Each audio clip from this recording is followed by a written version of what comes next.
तारामचंद्राभ्याम नमः। श्रीमद् वाल्मीकि रामायण अयोध्या कांड 72वां सर्ग। भरत का कैकेयी के भवन में जाकर उसे प्रणाम करना, उसके द्वारा पिता के परलोकवास का समाचार पा दुखी हो विलाप करना तथा श्री राम के विषय में पूछने पर कैकेयी द्वारा उनका श्री राम के वन गमन के वृतांत से अवगत होना। तदंतर पिता के घर में पिता को न देखकर भरत माता का दर्शन करने के लिए अपनी माता के महल में गए। अपने परदेश गए हुए पुत्र को घर आया देख उस समय कैकेयी हर्ष से भर गई और अपने स्वर्णमय आसन को छोड़ उछल कर खड़ी हो गई। धर्मात्मा भरत ने अपने उस घर में प्रवेश करके देखा कि सारा घर श्रीहीन हो रहा है। फिर उन्होंने माता के शुभ चरणों का स्पर्श किया। अपने यशस्वी पुत्र भरत को छाती से लगाकर कैकेयी ने उनका मस्तक सूंघा और उन्हें गोद में बिठाकर पूछना आरंभ किया, बेटा, तुम्हें अपने नाना के घर से चले आज कितने रातें व्यतीत हो गई। तुम रथ के द्वारा बड़ी शीघ्रता से के साथ आए हो।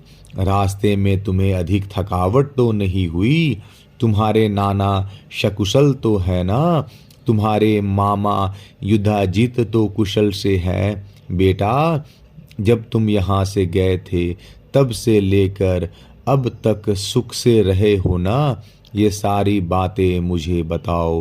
कैकेयी के इस प्रकार प्रिय वाणी में पूछने पर दशरथ नंदन कमल नयन भरत ने माता को सब बातें बताई। वे बोले, माँ, नाना के घर से चले मेरी यह 7वीं रात बीती है। मेरे नाना जी और मामा युधाजित भी कुशल से हैं। शत्रुओं को संताप देने वाले कैकेयी नरेश ने मुझे जो धन रत्न प्रदान किए हैं उनके भार से मार्ग में सब वाहन थक गए थे। इसलिए मैं राजकीय संदेश लेकर गए हुए दूतों के जल्दी मचाने से यहाँ पहले ही चला आया हूँ।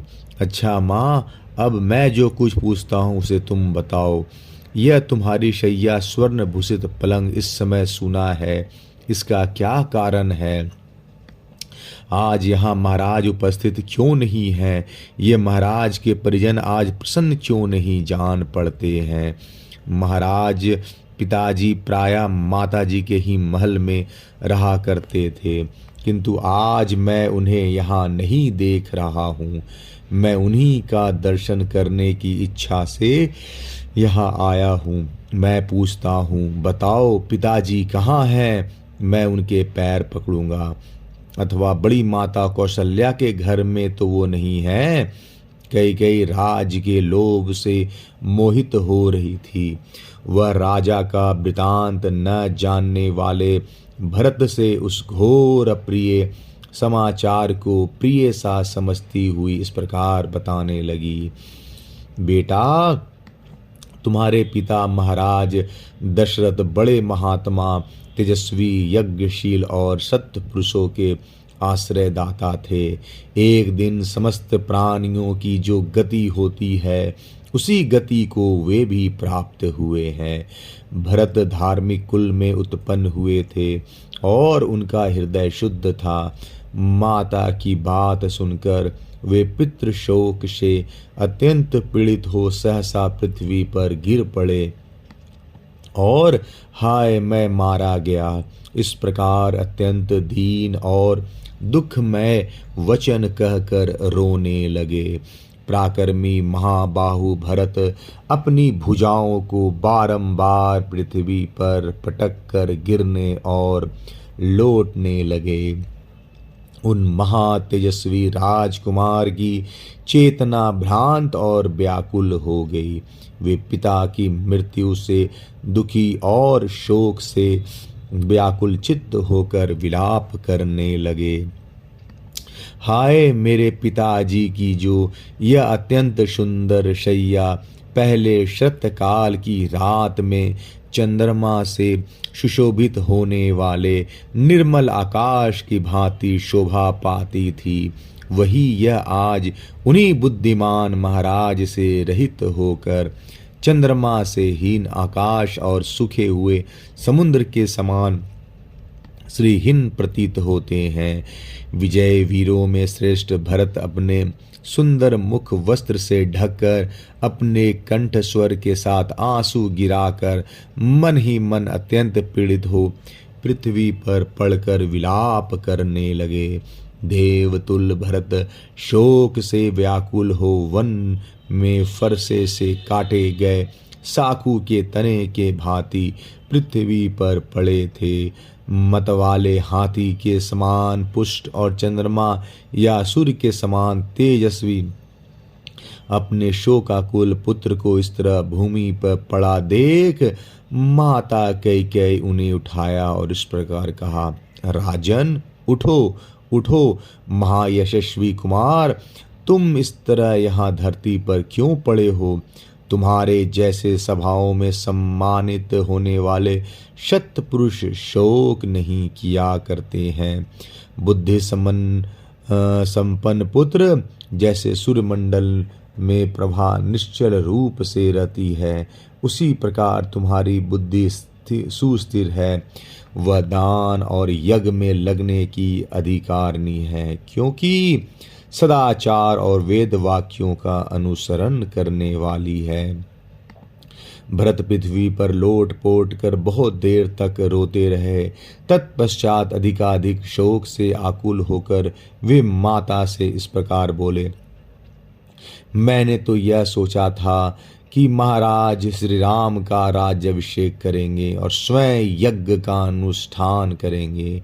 यही सोचकर मैंने बड़े हर्ष के साथ यहाँ से यात्रा की थी, किंतु यहाँ आने पर सारी बातें मेरी आशा के विपरीत हो गई। मेरा हृदय फटा जा रहा है, क्योंकि सदा अपने प्रिय और हित में लगे रहने वाले पिताजी को मैं नहीं देख रहा हूँ। माँ, महाराज को ऐसा कौन सा रोग हो गया था जिससे वे मेरे आने के पहले ही चल बसे? श्री राम आदि सब भाई धन्य हैं, जिन्होंने स्वयं उपस्थित रहकर पिताजी का अंत्येष्टि संस्कार किया। निश्चय ही मेरे पूज्य पिता यशस्वी महाराज को मेरे यहाँ आने का कुछ पता नहीं है, अन्यथा वे शीघ्र ही मेरे मस्तक को झुकाकर उसे प्यार से सूंघते। हाँ, अन्यासी महान कर्म करने वाले मेरे पिता का वह कोमल हाथ कहाँ है जिसका स्पर्श मेरे लिए बहुत ही सुखदायक था? वे उसी हाथ से मेरे धूलि धूसर शरीर को बारंबार पोंछा करते थे। अब जो मेरे भाई पिता और बंधु हैं तथा जिनका मैं प्रिय दास हूँ, अन्यास ही महान पराक्रम करने वाले उन श्री रामचंद्र जी को तुम शीघ्र ही मेरे आने की सूचना दो। धर्म के ज्ञाता श्रेष्ठ पुरुष के लिए बड़ा भाई पिता के समान होता है। मैं उनके चरणों में प्रणाम करूंगा, अब वे ही मेरे आश्रय हैं। आर्ये, धर्म का आचरण जिनका स्वभाव बन गया था तथा जो बड़ी दृढ़ता के साथ उत्तम व्रत का पालन करते थे, वे मेरे सत्य पराक्रमी और धर्मज्ञ पिता महाराज दशरथ अंतिम समय में क्या कह रहे थे? मेरे लिए जो उनका अंतिम संदेश हो उसे मैं सुनना चाहता हूँ। भरत के इस प्रकार पूछने पर कैकेयी ने सब बात ठीक ठीक बता दी। वह कहने लगी, बेटा, बुद्धिमानों में श्रेष्ठ तुम्हारे महात्मा पिता महाराज ने हा राम, हा सीते, हा लक्ष्मण इस प्रकार विलाप करते हुए प्रलोक की यात्रा की थी। जैसे पाशों से बंधा हुआ महान गज विवश हो जाता है, उसी प्रकार काल धर्म के वशीभूत हुए तुम्हारे पिता ने अंतिम वचन इस प्रकार कहा था, जो लोग सीता के साथ पुनः लौट कर आए हुए महाबहु श्री राम और लक्ष्मण को देखेंगे वही कृतार्थ होंगे। माता के द्वारा यह दूसरी अप्रिय बात कही जाने पर भरत और भी दुखी ही हुए। उनके मुख पर विषाद छा गया और उन्होंने पुनः माता से पूछा, माँ, माता कौशल्या का आनंद बढ़ाने वाले धर्मात्मा श्री रामचंद्र जी इस अवसर पर भाई लक्ष्मण और सीता के साथ कहाँ चले गए? इस प्रकार पूछने पर उनकी माता कैकेयी ने एक साथ ही प्रिय बुद्धि से वह अप्रिय संवाद यथोचित रीति से सुनाना आरंभ किया। बेटा, राजकुमार श्री राम नीलकल वस्त्र धारण करके सीता के साथ दंडक वन में चले गए। लक्ष्मण जी भी उन्हीं का अनुसरण किया है। यह सुनकर भरत डर गए। उन्हें अपने भाई के चरित्र पर शंका हो आई। वे सोचने लगे, श्री राम कहीं धर्म से गिर तो नहीं गए? अपने वंश की महत्ता धर्म परायणता का स्मरण करके वे कैकेयी से इस प्रकार पूछने लगे, माँ, श्री राम ने किसी कारणवश ब्राह्मण का धन तो नहीं हर लिया था? किसी निष्पाप धनी या दरिद्रता की हत्या तो नहीं कर डाली थी? राजकुमार श्री राम का मन किसी पराई स्त्री की ओर तो नहीं चला गया? किस अपराध के कारण भैया श्री राम को दंड कारण में जाने के लिए निर्वासित कर दिया गया है? तब चपल स्वभाव वाली भरत की माता कैकेयी ने उस विवेक शून्य चंचल नारी स्वभाव के कारण ही अपनी करतूत को ठीक ठीक बताना आरंभ किया। महात्मा भरत के पूर्वोत्तक रूप से पूछने पर व्यर्थ ही अपनी बड़ी विदुषी मनाने वाली कैकेयी ने बड़े हर्ष से भर कर कहा, बेटा, श्री राम ने किसी कारणवश किंचन मात्र भी ब्राह्मण का धन का अपहरण नहीं किया है। किसी निरपराध धनी या दरिद्र की हत्या भी उन्होंने नहीं की है। श्री राम कभी किसी पराई स्त्री पर दृष्टि नहीं डालते हैं। बेटा, उनके वन में जाने के कारण इस प्रकार है। मैंने सुना है था कि अयोध्या में श्री राम का राज्याभिषेक होने जा रहा है। तब मैंने तुम्हारे पिता से तुम्हारे लिए राज्य और श्री राम के लिए वनवास की प्रार्थना की। उन्होंने अपने सत्य प्रतीक स्वभाव के अनुसार मेरी मांगे पूरी की। श्री राम लक्ष्मण और सीता के साथ वन को भेज दिए गए।